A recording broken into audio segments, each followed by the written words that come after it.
Hello everyone, আশা করছি সবাই ভালো আছো। তো দেখো, আজকে আমরা আরও একটা নতুন ক্লাসে চলে এসেছি। আজকের আমাদের ক্লাসের বিষয় হচ্ছে look back in anger by John Osborne. তাহলে এটা কি? এটা হচ্ছে একটা নাটক যেটা জন অসবর্ন লিখেছিলেন। তো সেই নাটকটা হচ্ছে আজকে আমাদের ক্লাসের বিষয়। তো বেসিক্যালি আমাদের এটা হচ্ছে পার্ট 1 ক্লাস, মানে ইন্ট্রোডাকশন ক্লাস। এই ক্লাসে আমরা কি করব? এই ক্লাসে আমরা বেসিক্যালি জন অসবর্ন সম্পর্কে জানব, আর এই লুক ব্যাক ইন অ্যাঙ্গার এই যে নাটকটা রয়েছে, এই নাটকের টোটাল যে ব্যাকগ্রাউন্ডটা এবং ক্যারেক্টারগুলো সেগুলোকে আমরা জেনে নেব। তো চলো আমরা শুরু করি আজকের আমাদের class look back in anger by John Osborne. তো তোমরা কি করবে? আমি ক্লাস শুরু করার প্রথমেই বলছি, তোমরা সবাই খাতার মধ্যে সব কিছু পয়েন্ট ডাউন করে নাও। দেখো, খাতার মধ্যে যখন পয়েন্ট ডাউন করে নেবে, পরবর্তী ক্ষেত্রে তোমরা যখন পড়বে নাটকটা তোমাদের কাছে ইজিলি হয়ে যাবে, মানে টোটালি ইজি ওয়েতে কিন্তু তোমরা পড়তে পারবে, কারণ খাতা দেখলেই তখন টোটাল নাটকটা তোমাদের কাছে ক্লিয়ার হয়ে যাবে। তো চলো আমরা শুরু করি আজকের আমাদের ক্লাস 1 বা introduction class of look back in anger by John Osborne. তো দেখো, প্রথমে আমরা কি করব? আমরা জন অসবর্ন সম্পর্কে জানব।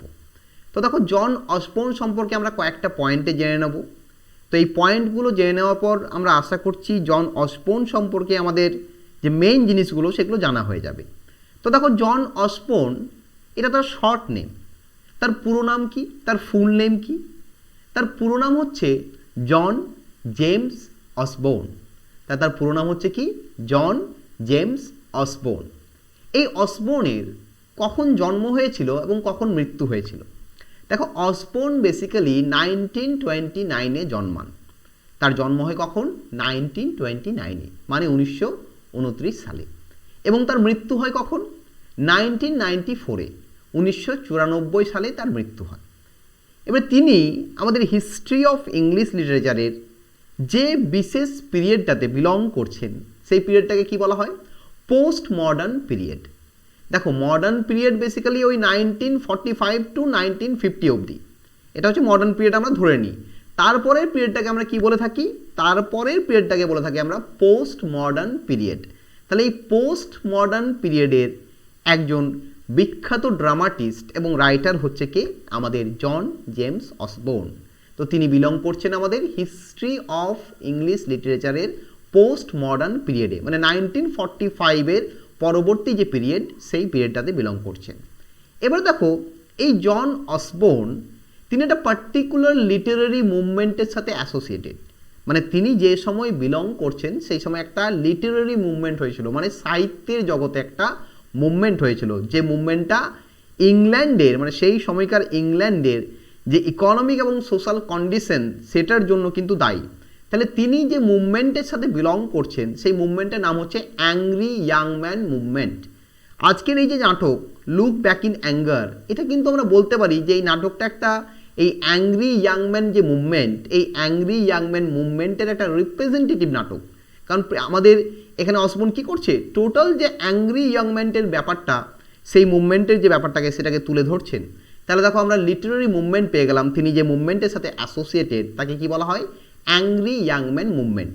দেখো, জন অসবর্ন ছাড়াও আরও অনেক নাট্যকার, মানে সেই সময়কার নাট্যকারগুলো যারা 1950-এর ওই 1950-এর দশকে লেখালেখি করছেন, তারা কিন্তু প্রত্যেকেই এই অ্যাংরি ইয়াং ম্যান মুভমেন্টের সাথে অ্যাসোসিয়েটেড। নেক্সট দেখো, এই যে আমাদের অসবর্ন পার্টিকুলার একটা মানে পার্টিকুলার একটা ক্যাটাগরিতে লেখালেখি করতেন। তার ম্যাক্সিমাম নাটকগুলো যদি আমরা পড়ি, তাহলে ম্যাক্সিমাম নাটকে আমরা কি দেখতে পাবো? তিনি যে জনটাতে বা যে ক্যাটাগরিতে বিলং করছেন সেই ক্যাটাগরিকে আমরা বলতে পারি যে তিনি একজন সোশ্যাল রিয়েলিজম এবং kitchen sink drama writer. Social realism মানে কি? দেখো, রিয়েলিজম কথাটা মানে বুঝবে, রিয়েলিজম মানে হচ্ছে রিয়েলিটি। যে সমস্ত রাইটাররা তাদের রাইটিংসে বাস্তবটাকে তুলে ধরেন, রিয়েলিটিকে তুলে ধরেন, তাদেরকে কি বলা হয়? রিয়েলিস্টিক রাইটার বলা হয়। তাহলে সোশ্যাল রিয়েলিজম, সোশ্যাল মানে সমাজ, তাহলে সমাজের যে সমস্ত রিয়েলিস্টিক পার্সপেক্টিভ সেই সময়কার, সেইগুলোকে কিন্তু অসবর্ন তুলে ধরছেন তার নাটকে। সেই কারণে তাকে আমরা বলতে পারি যে তিনি একজন সোশ্যাল রিয়েলিজম রাইটার। এছাড়াও বলতে পারি যে তার নাটকগুলো কিচেন সিঙ্ক ড্রামা। এই যে কিচেন সিঙ্ক ড্রামা, এটাও বেসিক্যালি 1950s-এর একটা ক্যাটাগরি, মানে ক্যাটাগরি অফ ড্রামা। এই কিচেন সিঙ্ক ড্রামাতে আমরা কি দেখতে পাই? কিচেন সিঙ্ক ড্রামা বেসিক্যালি সেই ড্রামাগুলো যেখানে মিডল ক্লাস ফ্যামিলির কথাকে তুলে ধরা হয় এবং নাটকের যে সেটিংটা সেটা বেসিক্যালি বিরাট বড় একটা বাড়ি নয়, একটা ছোট্ট মতো একটা 10x10 বা 10x12 এর একটা রুমের মধ্যেই সীমাবদ্ধ এবং এই রুমের মধ্যেই সেই টোটাল যে সোশ্যাল ব্যাপারটাকে সেটাকে তুলে ধরছে, মানে মিডল ক্লাস ফ্যামিলির গল্পকে তুলে ধরছে। সেই ধরনের নাটকগুলো কি? Kitchen sink drama. তো এই কিচেন সিঙ্ক ড্রামাতে যে প্রোটাগনিস্টগুলো আমরা দেখতে পাই সেই প্রোটাগনিস্টগুলো বেসিক্যালি একজন অ্যাংরি ইয়াং ম্যান, মানে তারা এই সমাজের সেই সময়কার যে পার্সপেক্টিভ সেই পার্সপেক্টিভসকে ক্রিটিসাইজ করছে, তার বিরুদ্ধে প্রোটেস্ট করছে এবং সেই সমাজের পার্সপেক্টিভটাকে তুলে ধরছে এই কিচেন সিঙ্ক ড্রামাতে। তাহলে অসবর্ন তিনি এই সোশ্যাল রিয়েলিজম, সমাজের রিয়েলিস্টিক ব্যাপারটাকে, এবং কিচেন সিঙ্ক ড্রামা মানে একটা মিডল ক্লাস যে সোসাইটির একটা ঘটনা বা একটা পার্সপেক্টিভ তাকে তুলে ধরছেন তার নাটকের মধ্যে। নেক্সট আমরা কি জানছি? নেক্সট যে জিনিসটা জানতে হবে, দেখো আমাদের অসবর্নের লেখা কিছু ইম্পর্ট্যান্ট বা নোটেবল ওয়ার্কস যেগুলোর জন্য আমাদের কাছে অসবর্ন ফেমাস হয়ে আছে। তো দেখো প্রথমেই আছে লুক ব্যাক ইন অ্যাঙ্গার। দেখো লুক ব্যাক ইন অ্যাঙ্গার আমাদের আজকের পাঠ্য, আমরা আজকে পড়বো। এটা তো মোস্ট ফেমাস একটা নাটক যেটা 1956-এ ফার্স্ট প্রিমিয়ার্ড হয়েছিল, মানে ফার্স্ট স্টেজে পারফর্ম হয়েছিল। তারপর আছে দ্য এন্টারটেনার যেটা 1957-এ পরের বছর পাবলিশ বলবো না, আমরা বলবো ফার্স্ট পারফর্মড হয়েছিল 1957-এ দ্য এন্টারটেনার। তারপর কি আছে? তারপর আরেকটা আছে ইনঅ্যাডমিসিবল এভিডেন্স যেটা 1958-এ প্রিমিয়ার্ড হয়েছিল। ঠিক আছে, তো 1958 বা 1968-এ পরবর্তী আমরা দেখতে পাই এর আরেকটা ভার্সন বেরোয়, মানে পাবলিশড হয়। তো দেখো এই তিনটে নাটক বেসিক্যালি আমাদের ফেমাস। কার ফেমাস?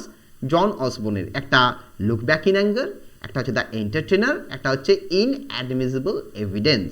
এই তিনটে নাটকের জন্য কিন্তু অসবর্ন আমাদের কাছে ফেমাস হয়ে আছেন। তো দেখো অসবর্নকে আমরা বুঝতে পারলাম যে তিনি পোস্ট মডার্ন পিরিয়ডের একজন রাইটার, একজন ড্রামাটিস্ট, এবং তিনি নভেলও লিখেছিলেন, নভেলিস্টও বলতে পারি তাকে আমরা। বাট তিনি বেসিক্যালি ড্রামাটিস্ট হিসেবে রেকগনাইজেশন পান এবং তিনি এই অ্যাংরি ইয়াংম্যান মুভমেন্ট, মানে সেই সময়কার ইংল্যান্ডের যে সিচুয়েশন, সেই সময় কী হয়েছিল? ইংল্যান্ডে একটা মুভমেন্ট হয়েছিল। কারা মুভমেন্ট করেছিল? হাইলি এডুকেটেড মিডল ক্লাস ব্যাকগ্রাউন্ডের কিছু লোকেরা, তা সেই মুভমেন্টটাকে বলা হয় অ্যাংরি ইয়াংম্যান মুভমেন্ট। আমরা যখন নাটকটা পড়বো আমরা এই মুভমেন্ট সম্পর্কে আরও বেশি ডিটেলসে জানবো। আমি জাস্ট এখন এইটুকু বলে রাখছি। আর কি জানতে পারছি? আজ জানতে পারছি যে তার নাটকে একটা সোশ্যাল রিয়েলিজম এবং kitchen sink drama. Kitchen sync মানে ওই যে বললাম ছোট্ট একটা রুমের মধ্যে 10x10 রুমের মধ্যে টোটাল নাটকটা হয়ে যাবে এবং একটা মিডল ক্লাস ফ্যামিলির ঘটনাকে দেখানো হবে। এই ধরনের নাটকগুলোকে কিচেন সিঙ্ক ড্রামা বলা হয় এবং এই কিচেন সিঙ্ক ড্রামাতে যে প্রোটাগনিস্ট থাকবে তিনি নিজে একজন অ্যাংরি ইয়াংম্যান মুভমেন্টের রিপ্রেজেন্টেটিভ। তো এই জিনিসগুলো আমরা অসবর্নের মধ্যে খুঁজে পাই। তাহলে অসবর্ন সম্পর্কে বেসিক্যালি এই পয়েন্টগুলো আমরা একটু করে জেনে নিলাম। এরপর আমরা কি করব? নাটকে চলে যাব। আমরা নাটকের যে ব্যাকগ্রাউন্ডটা বা নাটকটাকে পড়তে হলে আমাদের যে বিষয়গুলো জানতে হবে সেইগুলোকে এরপর আমরা জেনে নেব। তো চলো আমরা নাটকটা জেনে নিই। নাটকের মধ্যে কী কী পাচ্ছি দেখি আমরা। তো দেখো আমরা অ্যাবাউট দ্য প্লেতে কী কী পাচ্ছি। দেখো আমরা রিটেন ডেটটা প্রথমে জানতে হবে যে নাটকটা কখন লেখা হচ্ছে। দেখো নাটকটা লেখা হচ্ছে বেসিক্যালি 1956-এ, 1956 সালে লেখা হচ্ছে। এটা অসবর্ন 17 দিনে লিখেছিলেন, মাত্র 17 ডেজে টোটাল নাটকটাকে কমপ্লিট করেছিলেন। তিনি কোথায় লিখেছিলেন?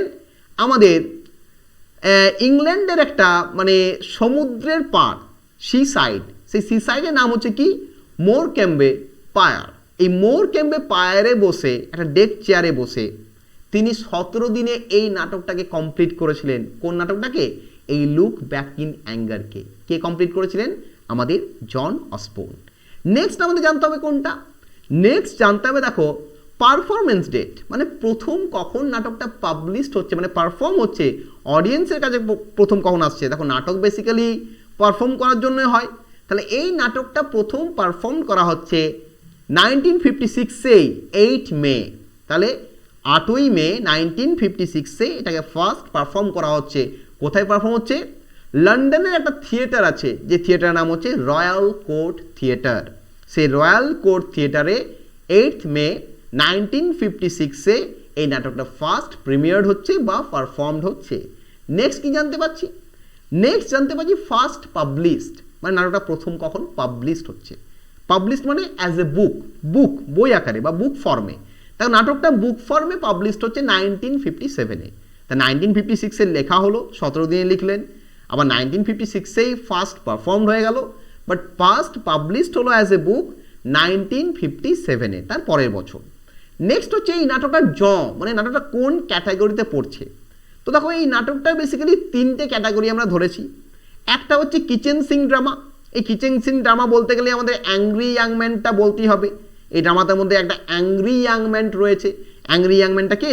আমাদের নাটকের যে প্রোটাগনিস্ট জিমি পোর্টার। জিমি হচ্ছে একজন অ্যাংরি ইয়াং ম্যান।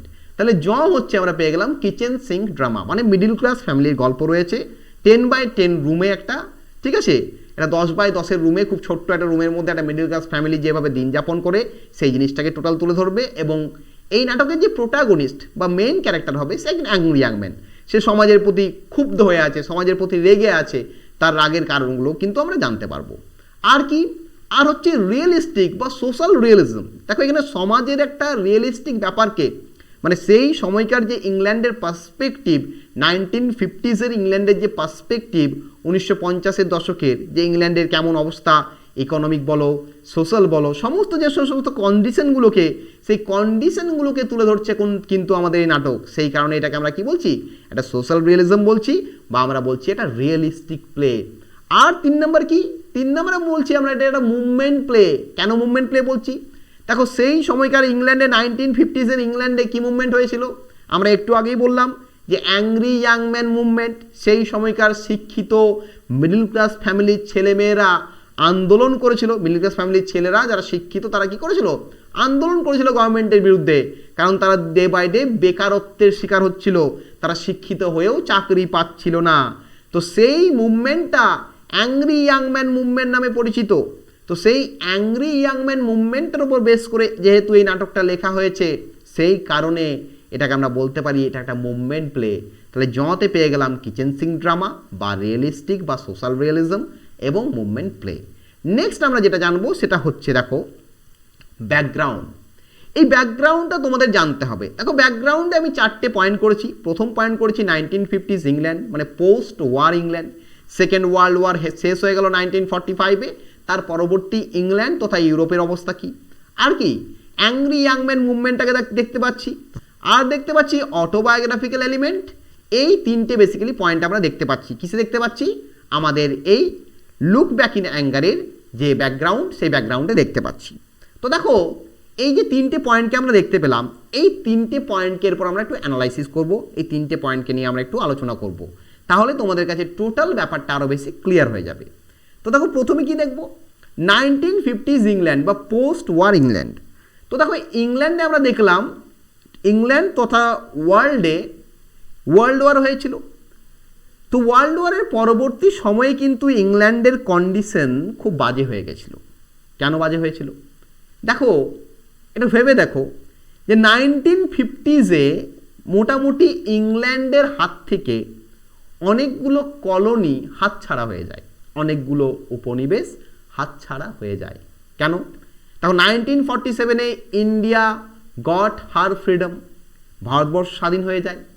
আমাদের ইন্ডিপেন্ডেন্স ডে কবে? 1947-এ ইন্ডিপেন্ডেন্স হয়েছে ইন্ডিয়া, মানে ইন্ডিপেন্ডেন্ট হচ্ছে কখন? 1947, 15 আগস্ট, 15 আগস্টের 1947-এ।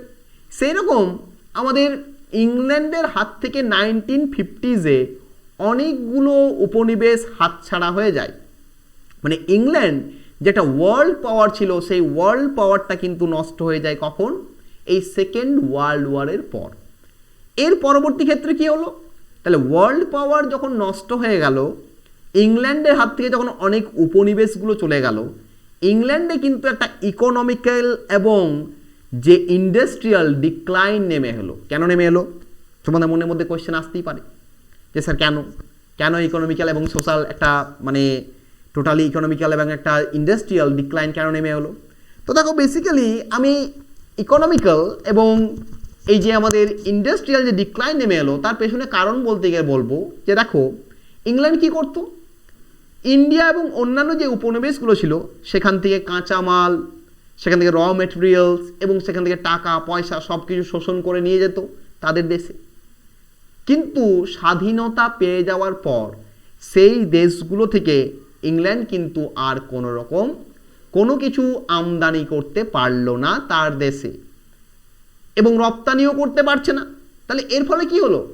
এর ফলে ইংল্যান্ডের যে ইকোনমি, দেখো ইংল্যান্ড এতদিন অন্যান্য দেশগুলোকে শোষণ করতো, বাট 1950s কি হলো? ফার্স্ট ওয়ার্ল্ড ওয়ারের পর মানে পোস্ট সেকেন্ড ওয়ার্ল্ড ওয়ার হওয়ার পর ইংল্যান্ডের যে ওয়ার্ল্ড পাওয়ারের যে ক্ষমতা ছিল সেটা নষ্ট হয়ে গেল। আস্তে আস্তে ইংল্যান্ডের হাত থেকে অনেকগুলো দেশ ছাঁটাই হয়ে গেল, মানে অনেকগুলো উপনিবেশকে তারা মানে স্বাধীনতা দিতে বাধ্য হলো। যেমন ইন্ডিয়ায় 1947 স্বাধীনতা পেয়ে গেল, সেরকম অনেক দেশ স্বাধীনতা পেয়ে গেছিলো। তো ইংল্যান্ডের এই যে ইকোনমিক ডিক্লাইন ঘটলো, ইকোনমিক ডিক্লাইন ঘটার সাথে সাথে ইন্ডাস্ট্রিয়াল ডিক্লাইন ঘটলো, কারণ কাঁচামাল আর পাচ্ছে না বেশি পরিমাণে, টাকা পয়সা পাচ্ছে না, কারণ উপনিবেশগুলো হাতছাড়া হয়ে যাচ্ছে। সেই কারণে ইংল্যান্ডে নেমে এলো বেকারত্ব, ইংল্যান্ডে কর্মী ছাঁটাই শুরু হলো। ইংল্যান্ডে কি হলো, অনেক শিক্ষিত ছেলে ডে বাই ডে বেকার হতে শুরু করলো। ইংল্যান্ডে টোটালি একটা ইকোনমিক ক্রাইসিস চলে এসেছিল 1950s-এ।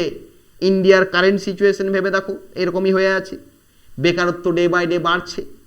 তো এই ইংল্যান্ডের যে 1950s-এ সেই সময় একটা মুভমেন্ট হলো, একটা মুভমেন্ট হলো। এবং এই মুভমেন্টটা কারা করেছিল? মিডল ক্লাস পরিবারের শিক্ষিত যারা বেকার তারা এই মুভমেন্টটা করেছিল। তারা কি করেছিল? গভর্নমেন্টের বিরুদ্ধে প্রোটেস্ট করেছিল। সেই মুভমেন্টটা ইংল্যান্ডে অ্যাংরি ইয়াং ম্যান মুভমেন্ট নামে পরিচিত।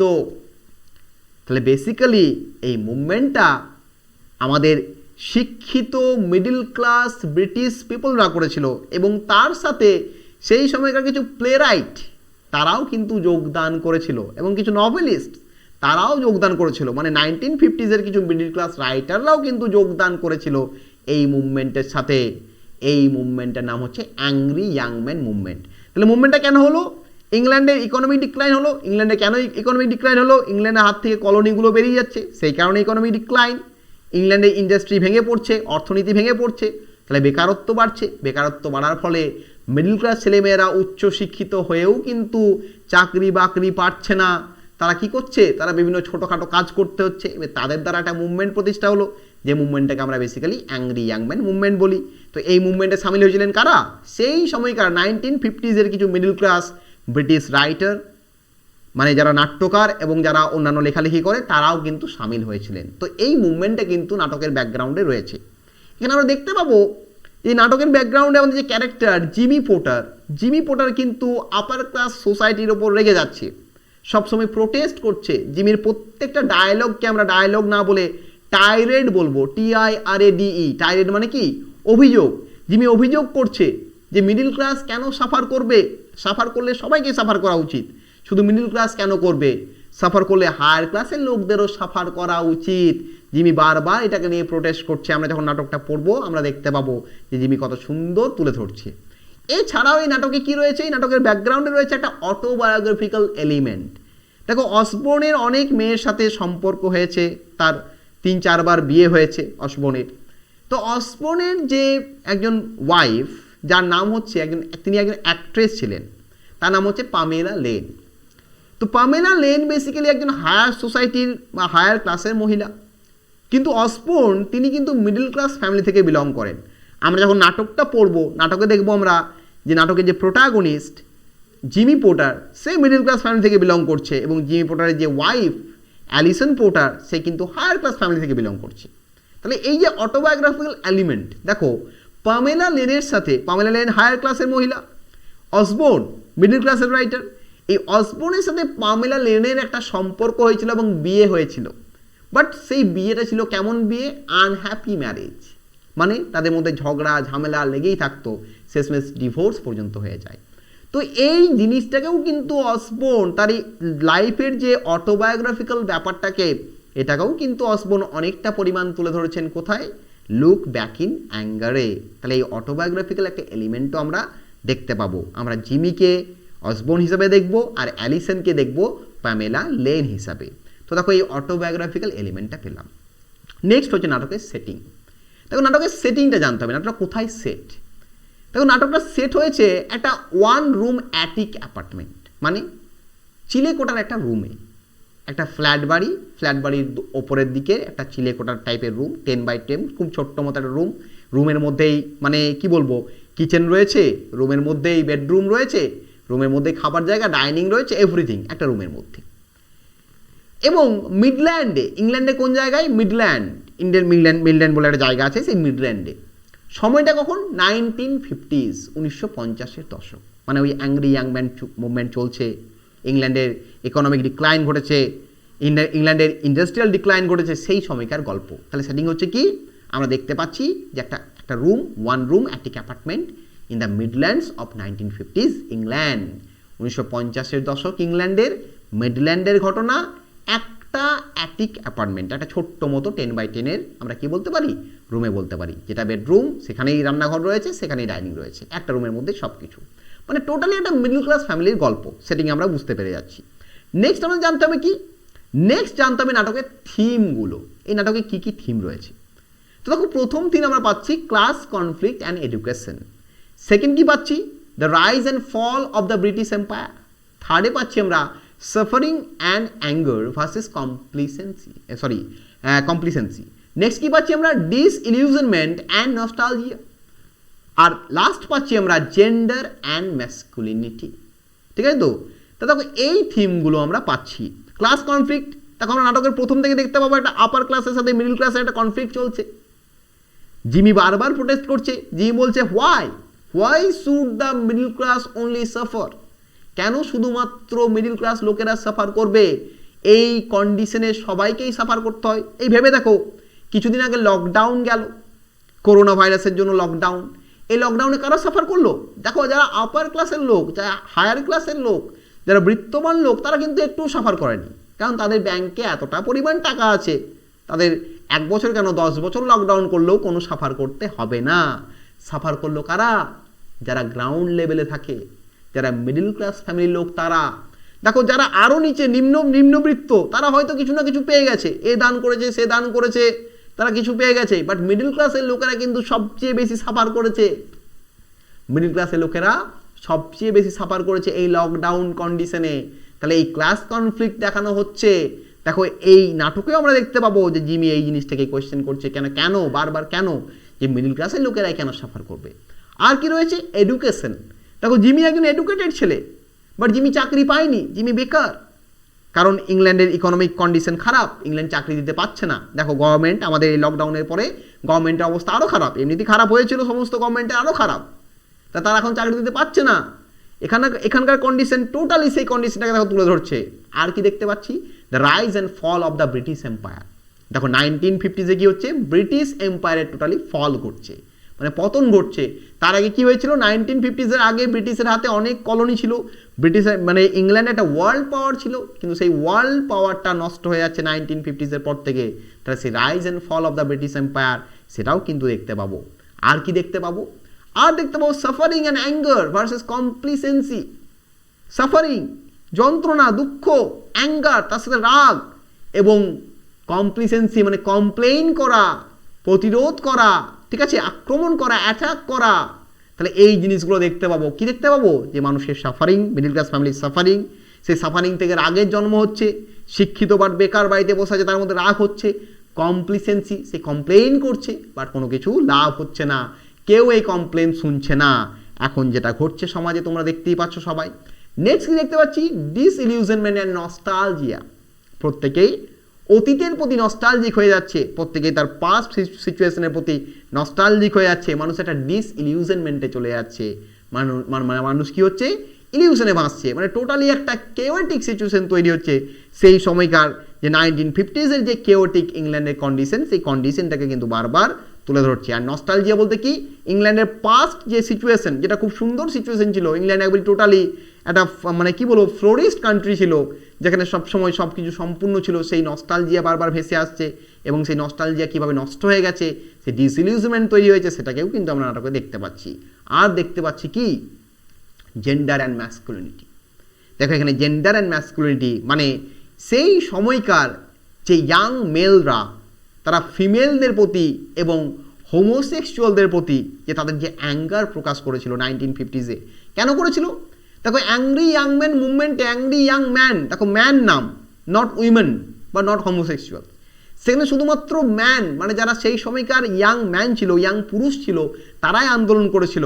অন্য কেউ কিন্তু তাদেরকে আন্দোলনে সাপোর্ট করেনি, মেয়েরাও সাপোর্ট করেনি, বা যারা হোমোসেক্সুয়াল বা অন্যান্য ট্রান্সজেন্ডার বা অন্য সেক্সুয়াল মানুষরা রয়েছে, তারাও কিন্তু সাপোর্ট করেনি। দ্যাটস ওয়াই এই যে সেই সময়কার অ্যাংরি ইয়াং ম্যানরা, সেই সমস্ত ইয়াং পুরুষরা, তারা কিন্তু ক্ষুব্ধ হয়েছিল কাদের প্রতি? ওই মহিলাদের প্রতি এবং আদার সেক্সুয়াল ক্যাটাগরিতে যারা বিলং করে তাদের প্রতি। সেই জিনিসটাকেও কিন্তু এখানে দেখানো হয়েছে। এখানে আমরা দেখব বারবার আমাদের জিমি অ্যালিসনকে গালিগালাজ করছে, অ্যালিসনকে অ্যাবিউজ করছে। তাহলে সেই সময়কার ওই অ্যাংরি ইয়াং ম্যান মুভমেন্টের যে সিচুয়েশন, সেই সময়কার যে ইয়াং মেলদের যে একটা অ্যাঙ্গার এবং ক্রুয়েলটি কাদের প্রতি? উইমেন এবং হোমোসেক্সুয়ালদের প্রতি, সেইটাকেও কিন্তু থিম হিসেবে এই নাটকে আমরা খুঁজে পাবো। তাহলে এতগুলো থিম পেয়ে গেলাম। নেক্সট আমরা কি দেখতে পাবো? নেক্সট আমাদের দেখতে হবে ক্যারেক্টার্স। এই নাটকের ক্যারেক্টারগুলো জেনে নিতে হবে। দেখো, যে কোনো নাটক বলো, গল্প বলো, যাই বলো, ক্যারেক্টার না জানলে কিছুই জানা হবে না। তো চলো ক্যারেক্টারগুলো জেনে নিই। তো দেখো, বেসিক্যালি ক্যারেক্টারগুলোকে আমরা দুটো ভাগে ভাগ করলাম। একটা হচ্ছে মেজর ক্যারেক্টার্স, একটা হচ্ছে মাইনর ক্যারেক্টার্স। দেখো, মেজর মাইনর আমরা ভাগ করছি, বাট সমস্ত ক্যারেক্টারেরই কিছু না কিছু একটা অবদান রয়েছে একটা নাটকের ক্ষেত্রে। বাট মেজর ক্যারেক্টারগুলো তাদেরকে আমরা নাটকে বারবার দেখতে পাবো, তারা বিভিন্ন ইম্পর্টেন্ট রোল প্লে করবে।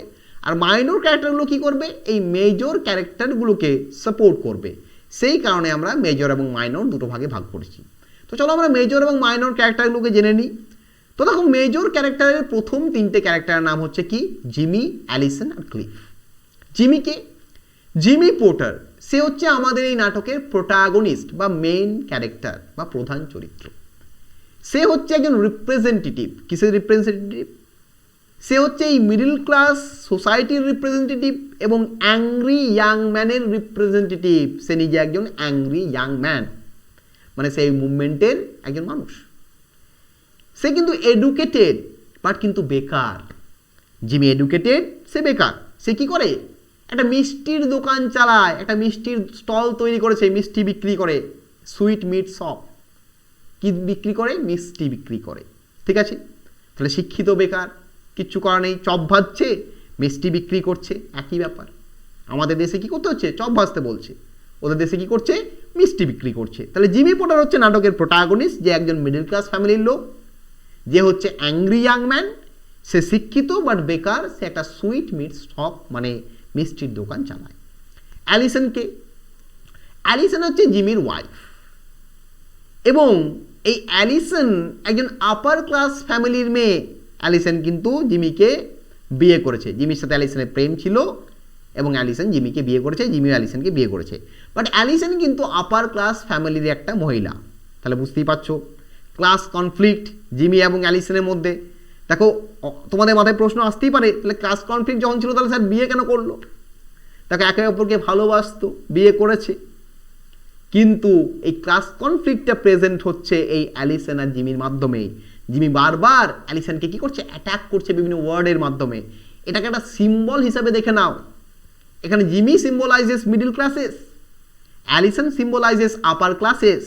তাহলে অসবর্ন এই জিমি আর অ্যালিসন এই দুটোর মাধ্যমে কি দেখাচ্ছেন? সমাজের যে কনফ্লিক্টটা, মিডল ক্লাসের সাথে আপার ক্লাসের যে কনফ্লিক্ট, সেই কনফ্লিক্টটাকে দেখাচ্ছেন। এবং 1950s মিডল ক্লাস লোকেরা আপার ক্লাসের লোকদের যেভাবে অ্যাটাক করতো, যে আপার ক্লাসের লোকেরাই মিডল ক্লাসের সাফারিংয়ের জন্য দায়ী, সেই জিনিসটাও কিন্তু জিমি যখন অ্যালিসনকে অ্যাটাক করছে বিভিন্ন কথার মাধ্যমে, সেইগুলোকে ফোটানো হয়েছে। নেক্সট কি? Cliff leaves. ক্লিফকে, ক্লিফ হচ্ছে জিমির বন্ধু এবং সে অ্যালিসনেরও বন্ধু। জিমি এবং অ্যালিসনের দুজনের বন্ধু। জিমির বন্ধু প্রথমে, তারপর অ্যালিসনের বন্ধু। সে লেস এডুকেটেড, সে জিমির সাথে ওই মিষ্টির দোকানে কাজ করে, মানে মিষ্টির দোকানটা জিমি আর আমাদের ক্লিফ এরা দুজন মিলে চালায়। এবং এই ক্লিফ ওই যে জিমি এবং অ্যালিসনের যে ফ্ল্যাট, ওই 10x10 যে রুম, সেখানেই কিন্তু সে থাকে। তাহলে দেখো, ক্লিফ জিমির সাথে কি করে? রুমটাকে শেয়ার করে। তাহলে কেন শেয়ার করে? এটাও একটা সিম্বল, দেখো ভালো করে বুঝে নাও। জিমির কাছে অতটা টাকা নেই যে একা রুমের খরচাটা বা রুমের রেন্টটা বিয়ার করতে পারবে। সেই কারণে জিমি কি করে? তার বন্ধু ক্লিফকেও রুমটায় রেখেছে। তাহলে জিমি, অ্যালিসন এবং ক্লিফ থাকে। ঠিক আছে, তাহলে দেখো, জিমি পোর্টার পেয়ে গেলাম, অ্যালিসন পোর্টার পেয়ে গেলাম, ক্লিফ পেয়ে গেলাম। জিমি হচ্ছে প্রোটাগনিস্ট, অ্যালিসন হচ্ছে জিমির ওয়াইফ, আর ক্লিফ হচ্ছে জিমির বন্ধু। ঠিক আছে, নেক্সট ক্যারেক্টার। নেক্সট ক্যারেক্টার হচ্ছে কি আমাদের? নেক্সট ক্যারেক্টার হচ্ছে আমাদের হেলেনা চার্লস। তাহলে এই হেলেনা চার্লস কি? হেলেনা চার্লস বেসিক্যালি আমাদের এই অ্যালিসনের বেস্ট ফ্রেন্ড। তাকে আমরা কখন দেখতে পাবো? তাকে আমরা দেখতে পাবো যে সে একটা কাজের জন্য জিমিদের ওখানে থাকছে, মানে জিমিদের ওখানে আসছে এবং জিমির ফ্ল্যাটেই থাকতে শুরু করছে। এবং এটাও দেখতে পাবো যে হেলেনা কিন্তু আপার ক্লাসের একজন মহিলা এবং হেলেনার সাথে জিমির একটা অ্যাফেয়ার হচ্ছে। দেখো হেলেনা আর অ্যালিসনের মধ্যে একটা পার্থক্য আছে। জিমি যখন গালিগালাজ করে অ্যালিসনকে, অ্যালিসন চুপচাপ মুখ বেজে সহ্য করে, কিন্তু জিমি যখন হেলেনাকে কিছু বলতে চায়, হেলেনাও কি করে, উল্টে জিমিকে রিপ্লাই দেয়। জিমি যদি এক চড় মারে, হেলেনাও কিন্তু দু চড় মারবে, এরকম মহিলা। আর অ্যালিসন কেমন, অ্যালিসনকে এক চড় মারলে অ্যালিসন চুপচাপ পড়ে থাকবে। তাহলে এই হেলেনা ক্যারেক্টারটা কিন্তু খুব একটা কি বলবো, এই নাটকের টোটাল যে কনফ্লিক্টটাকে ক্রিয়েট করবে হেলেনা ছাড়া নাটকটা কিন্তু কমপ্লিট হতো না। তাহলে হেলেনা হচ্ছে অ্যালিসনের বেস্ট ফ্রেন্ড, এবং হেলেনার কারণে কি হচ্ছে, হেলেনার কারণে জিমির মধ্যে একটা অনেক পরিবর্তন আমরা দেখতে পাবো, প্লাস হেলেনার সাথে জিমির একটা অ্যাফেয়ার আমরা দেখতে পাবো। নেক্সট কি দেখতে পাবো, কর্নেল রেডফার্ন। এই যে কর্নেল রেডফার্ন, এ হচ্ছে অ্যালিসনের বাবা। সে একজন কর্নেল ছিল।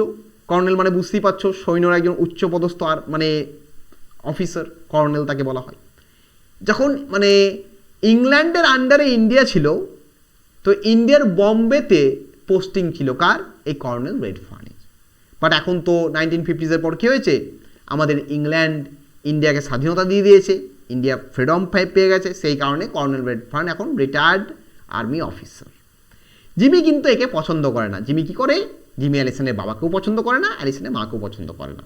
তাহলে কর্নেল রেডফার্ন হচ্ছে আমাদের অ্যালিসনের বাবা। নেক্সট কে মিসেস রেডফার্ন। এই মিসেস রেডফার্নকে, এ হচ্ছে অ্যালিসনের মা। অ্যালিসন যখন জিমিকে বিয়ে করেছিল, মিসেস রেডফার্নের কিন্তু কোনো ইচ্ছা ছিল না বিয়েতে, ঠিক আছে। এই মিসেস রেডফার্নকেও কিন্তু জিমি পছন্দ করে না। জিমি তাকে একটা ওল্ড বিচ বলে, বুড়ো কুকুর, ঠিক আছে, ওল্ড বিচ বলে কাকে, মিসেস রেডফার্নকে।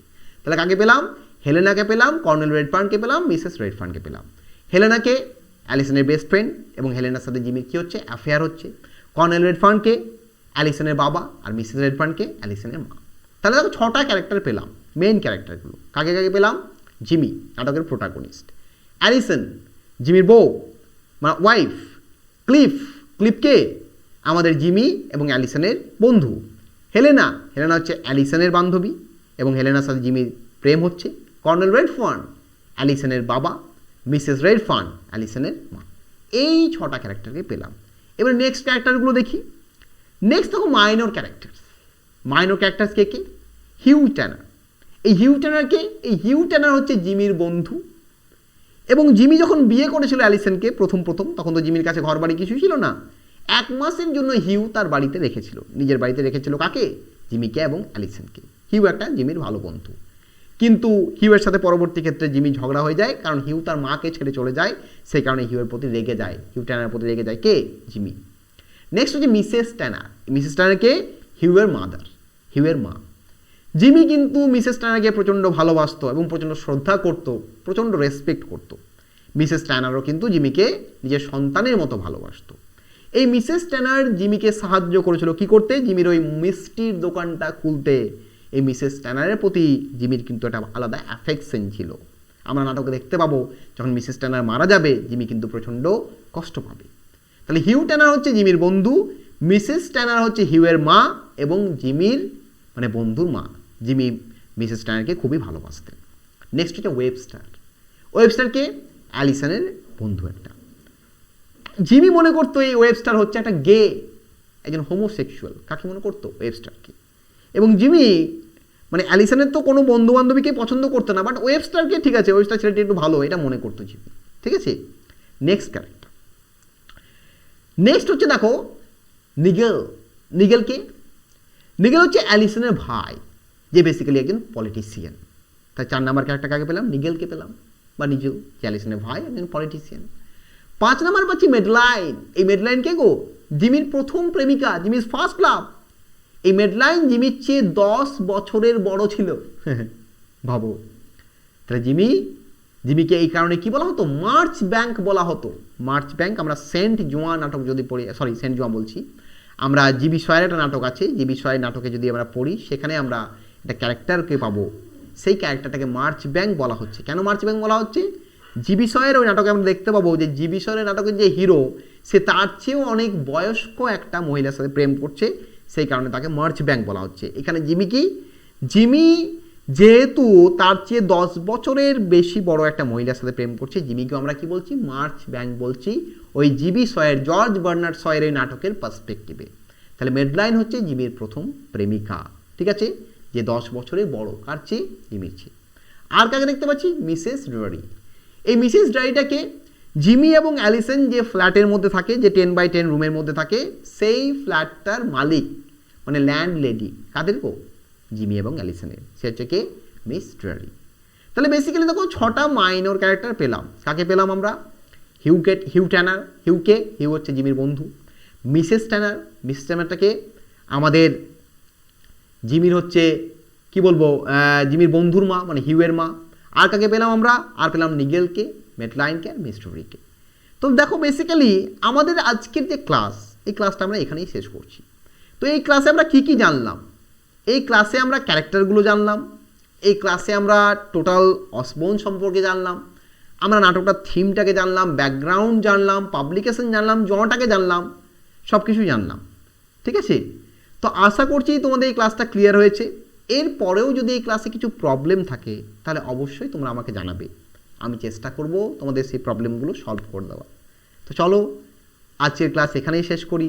সবাই ভালো থেকো, সবাই হ্যাপি থেকো, সবাই হেলদি থেকো, সবাই স্যানিটাইজ থেকো। God is always with you. Tata.